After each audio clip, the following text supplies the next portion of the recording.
મંગળવારે ગુજરાતમાં સ્થાનિક સ્વરાજ્યની ચૂંટણીના પરિણામ સામે આવ્યા, જેમાં 95% કરતાં વધુ સ્ટ્રાઇક રેટ સાથે રાજ્યભરમાં ભાજપે જીત મેળવી છે। જો કે પોરબંદર જિલ્લાની કુતિયાણા અને રાણાવાવ નગરપાલિકામાં સમાજવાદી પાર્ટીની પેનલનો વિજય થયો છે। ગુજરાતમાં સમાજવાદી પાર્ટીનું પ્રદર્શન કોંગ્રેસ અને આમ આદમી પાર્ટી કરતાં પણ વધુ સારું રહ્યું હોય તેવું પણ આપણે કહી શકીએ છીએ। સપાના વિજયનું શ્રેય કુતિયાણા રાણાવાવ બેઠક પરથી પાર્ટીના ધારાસભ્ય કાંધલ જાડેજાને આપવામાં આવે છે, જેના નાના ભાઈ ચૂંટણી જંગમાં ઉતર્યા હતા અને તેમની વ્યક્તિગત પ્રતિષ્ઠા દાવ પર જોવા મળી હતી। જાડેજા ભાઈઓએ મતદારોનો આભાર માન્યો હતો। તેમણે કુતિયાણા અને રાણાવાવ નગરપાલિકાના વિકાસ કરવાની નેમ વ્યક્ત કરી હતી। રાણાવાવ અને કુતિયાણામાં કાંધલ જાડેજાની એ જીત પર સમાજવાદી પાર્ટીના સુપ્રીમો અખિલેશ યાદવનું સૌથી મોટું નિવેદન સામે આવ્યું છે। નમસ્કાર, આપ જોઈ રહ્યા છો ન્યૂઝ રૂમ અને આપની સાથે હું છું ભાવિક। વર્ષ 1995 થી કુતિયાણા નગરપાલિકા પર ઢેલીબેન ઓડેદરાનું વર્ચસ્વ હતું। ઢેલીબેન 10 વર્ષ પહેલા ભાજપમાં જોડાયા હતા અને પાર્ટીને આ નગરપાલિકા અપાવી હતી। એ પહેલા તેઓ કોંગ્રેસમાં હતા અને અપક્ષ તરીકે પણ નગરપાલિકા સંભાળી હતી।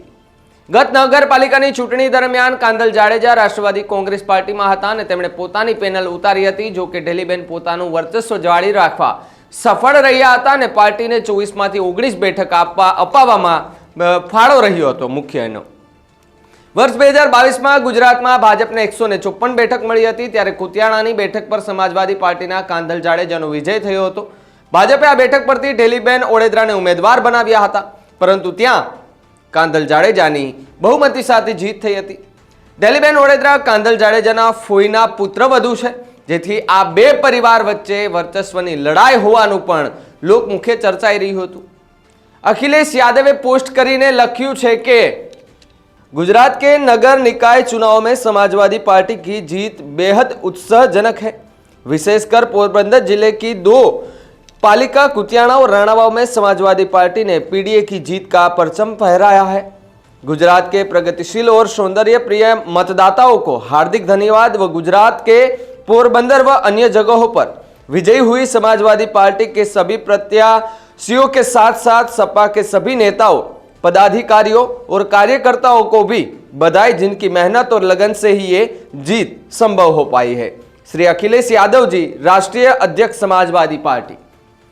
आ समाजवादी पार्टीना मुखिया है अखिलेश यादव, જેમણે કુતિયાણા અને રાણાવાવની જે બેઠકો પર સપાની જે જીત થઈ છે, જે સાયકલ ચાલી વળી છે, તેને લઈને ખુશી વ્યક્ત કરી છે।